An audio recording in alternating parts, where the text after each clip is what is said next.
Thank you all. My name is Tony. I am very honoured and pleased to be able to present at the Golden Door Awards, and I'm very still mind blown about the fact that I actually got second in the article writing section, and yeah, that's.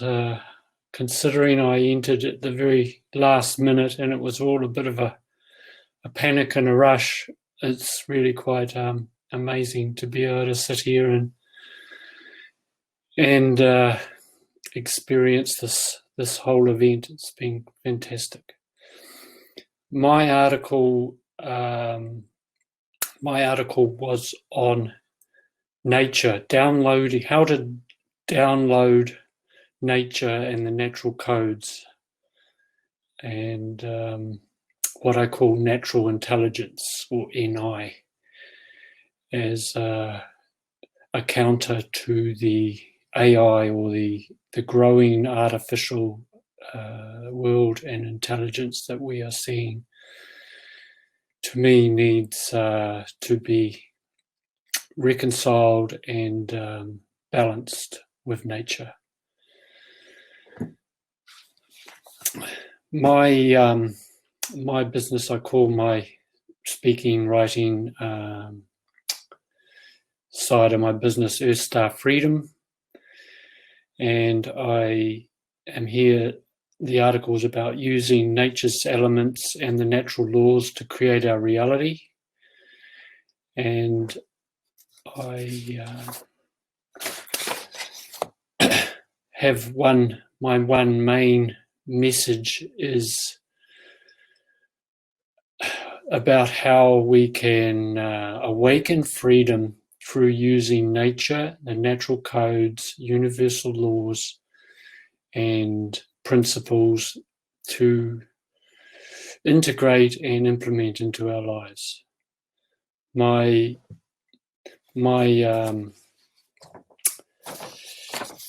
purpose is about waking freedom. And to do that, we're using truth as a foundation. And when I say truth, there's many different aspects to truth, and which I'll briefly go into. And we use consciousness, or conscious co-creation, which is the process of discovering truth and discovering our freedom, which is the outcome of any good endeavor, is freedom for all. This is not a personal freedom over, or freedom at the expense of others. The big question I can ask myself is, how can we free ourselves and live in a world that is free? And the way I'm doing that, by using nature, is creating models, creating natural models, templates and blueprints, which are all around us, which are seeded in us, and which are used by various occult teachings. The mystical teachings use symbology as a tool in which we could download them. Just like our brain is like a computer, we can download the truth. And if we can use our minds and our hearts and our soul, we can do this very effectively. However, my main principles, we have to start from the ground floor, and we have to work towards these common goals. And so I use when I say nature, we can break nature down into various elements, the prime elements being earth, water, air, and fire, and ether. The four main elements on the earth, or principally involved with the earth, air, fire, water, are doorways. They're actually doorways to our consciousness. They're doorways into ourself. They're states of being. They are qualities, actually, different qualities, different vibrational states, different information comes from each element. And they can be known and they can be integrated into our life when we study them and we understand them. Starting with Earth, Earth is concerned with it's our home base. It's home base, it's concerned with our physicality, our physical body, the material world as well, everything that's in the physical realm, everything that is the earth element is our foundation. It's the vehicle for which we're operating in our life. And a key question that we could ask about Earth is how.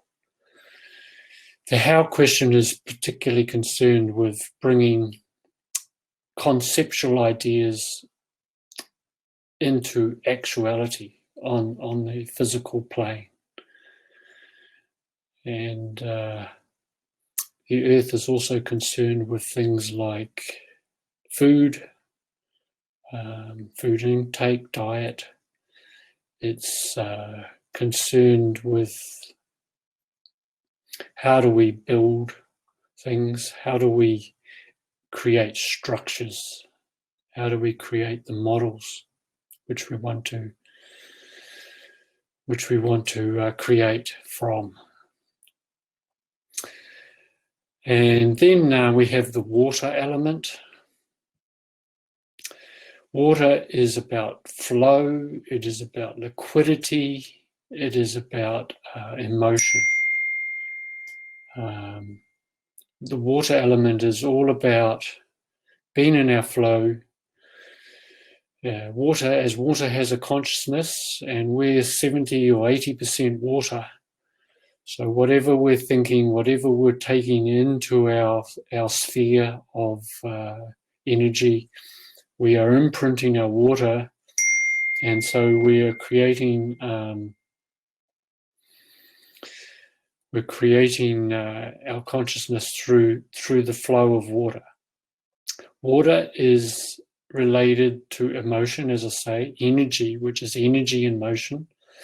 And really that energy comes from magnetism, comes from the magnetic energies which are all around us. They're actually in constant production. And so we're always being impacted very greatly by magnetism. And the key question I'd ask with the water is who are we, and where are we, and why. Also why. Actually, all the questions relate to all the elements, but each element has a predominant question in my truth. So we have to balance up our emotions with the air element. Predominantly, the air and the water are like opposites. And the air element relates to our mind. It relates to our mind aspect. It relates to our thoughts, our thinking processes. The left brain, as the emotions are our right brain. So the air is all concerned with, direction. As the emotions is the power. It's the powerhouse of magnetism. Our thoughts are directional. When we think of our vision, when we think of our purpose, you could imagine it as like we're heading somewhere. So we can align our thoughts with our emotions to create the harmony. This is very important, and it's actually, you could relate it to the horizontal plane of the earth. If you think of the horizontal lines that go around the earth equator and such like. That's a symbology of our horizontal plane that runs right through our existence. And then we have the fire element, which it relates to our soul. It relates to our purpose, our predominant purpose as well. Our fire is all about our passion, what lights us up, and enlightenment is very much related to fire. And it's what I call you could say it's the above as to the earth's below. You could say it's a higher component in vibration. So we can, when we balance up our left and right brain, our left and right components of life, which we see everywhere, with our above and below, with the earth base and our, you could say our star, our soul star. This actually creates a cross. If you imagine the lines running below and above and side to side, we're creating a cross, and you put a circle around it, and you have representations of this everywhere throughout ancient philosophy. The Native Americans have the medicine wheel. We have the Celtic cross.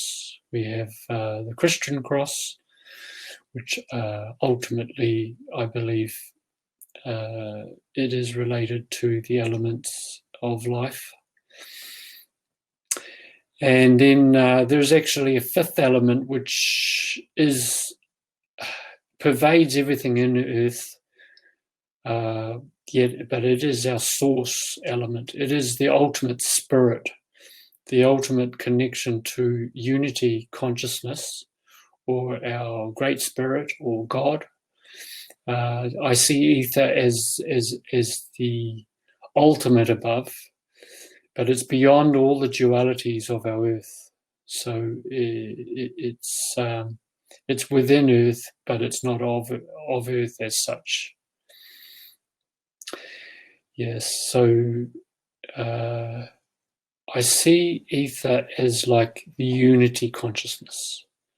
And with our personal consciousness, with our, which I see as the sum total of our thoughts, feelings, and actions, we're endeavoring to align our personal truths, freedoms, and consciousness, or conscious awareness, ultimately with unity consciousness, the nature of reality and the reality of nature. And we are part of nature, so we are just simply, we're aligning our personal life here on earth with something much greater than ourselves. We're actually trying for something that's already found us, and it's hidden within us. So it's quite, we're always looking outside of ourselves for the answers, but the truth really is inside us. In fact, the truth is us. We are the key. And if they say, if you want to hide something, hide it in plain sight. And there's nothing more in plain sight than us and our own life itself. You could say that God has hidden the keys within ourselves, within our heart.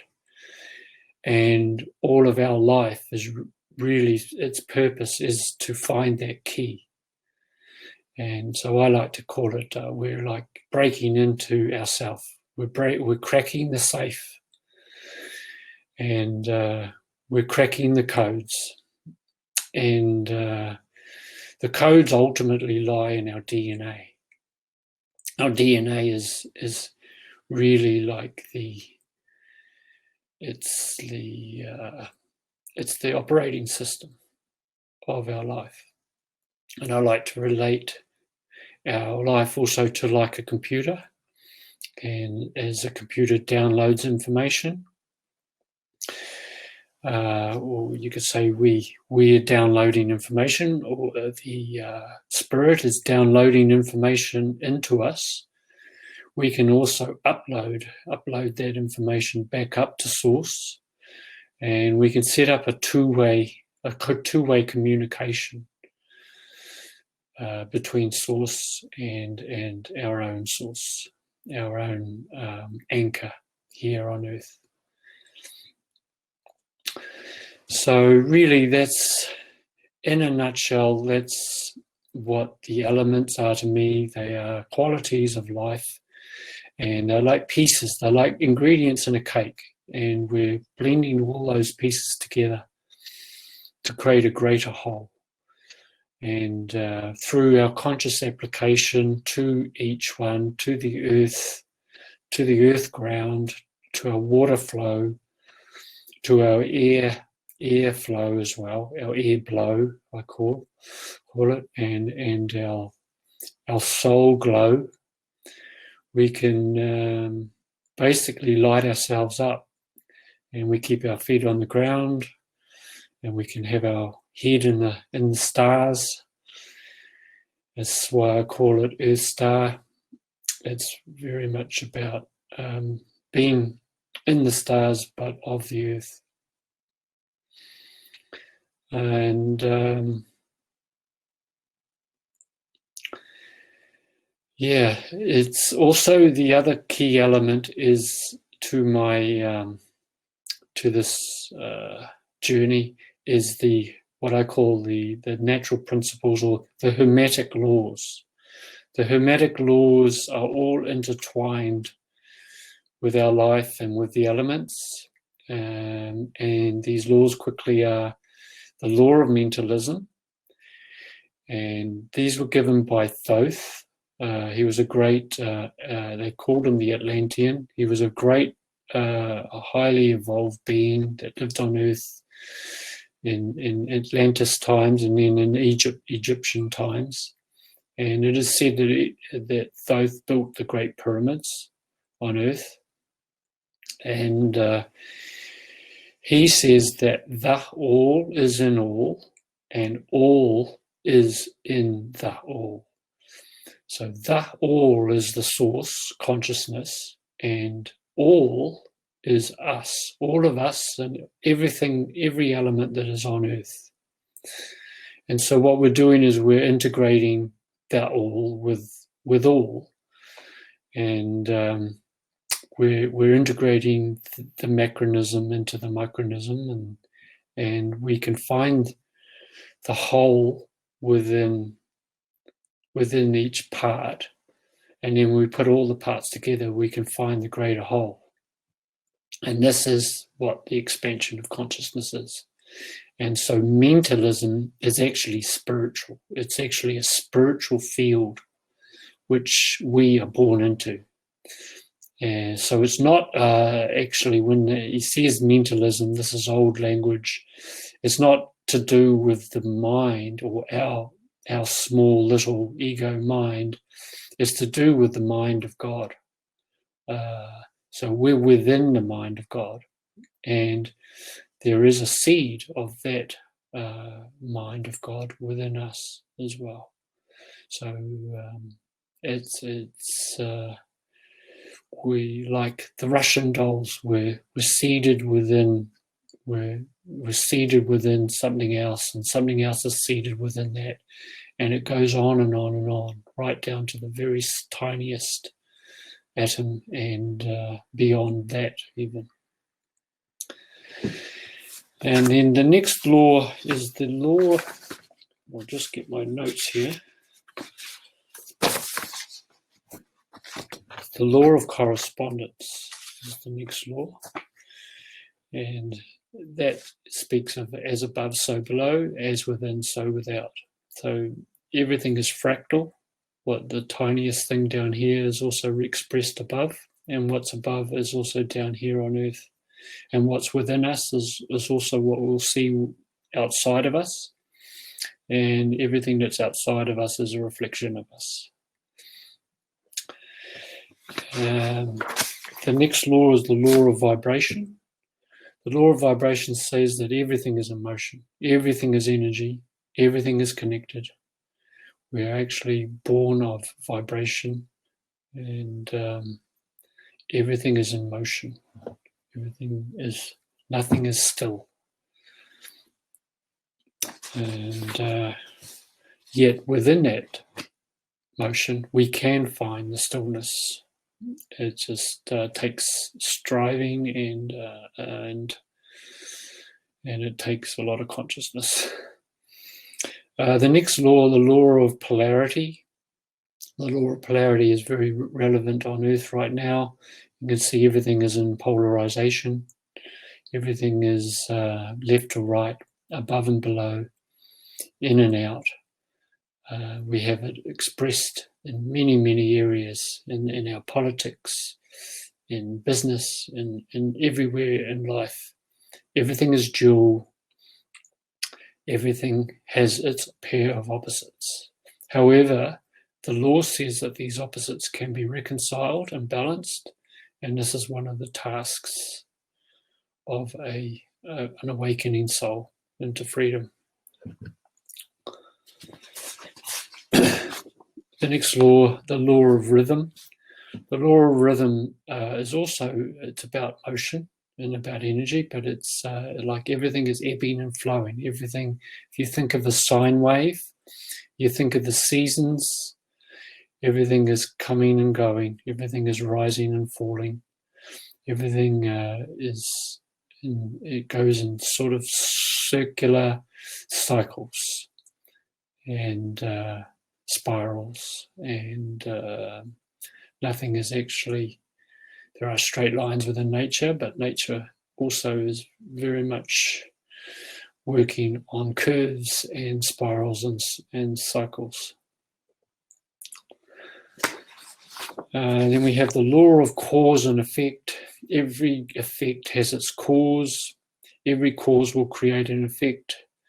Every thought, every feeling, every action will create a reaction or an outcome. So it behoves us to be mindful of our thoughts and control our actions and feelings and bringing them into alignment.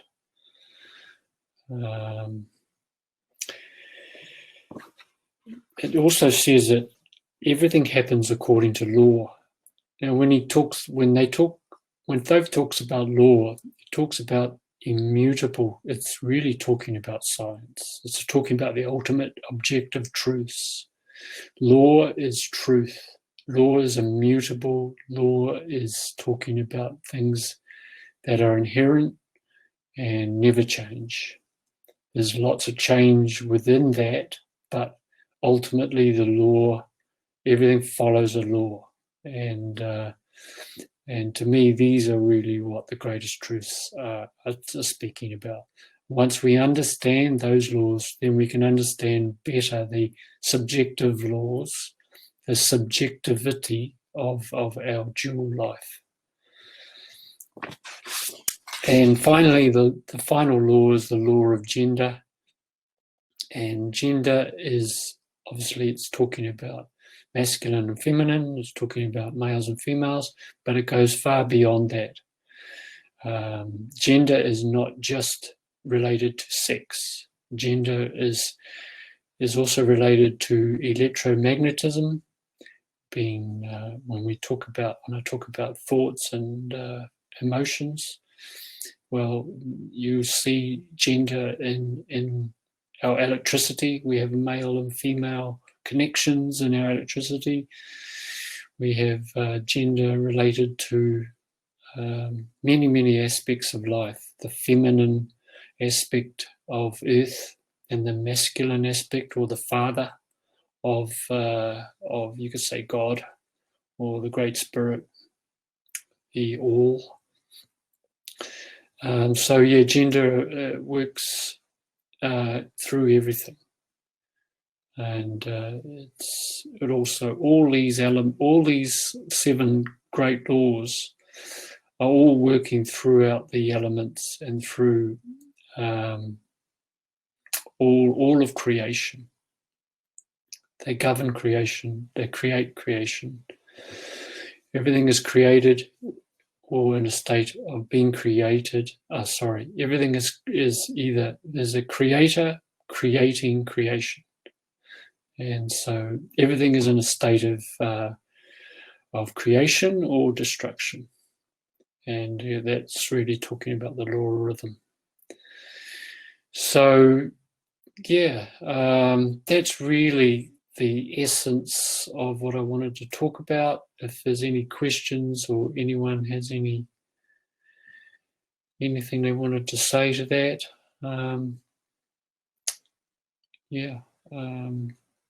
feel free to put something in the chat. It's a huge subject. It's a massive subject, and there's many, many aspects. But ultimately, this is all about finding our ultimate truths, finding freedom, and finding freedom within each part, and having a world where we can all live in harmony and balance and understanding. And as a recent mentor of mine says, inner standing. And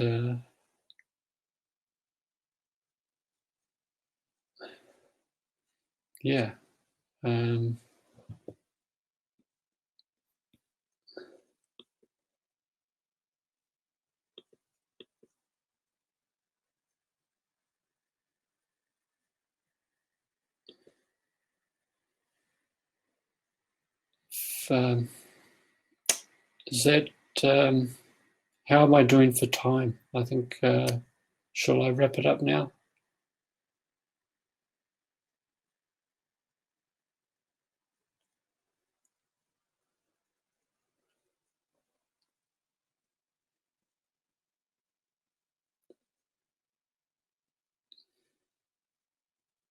Well, thank you all.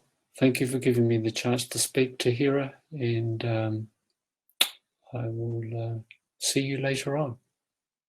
Thank you.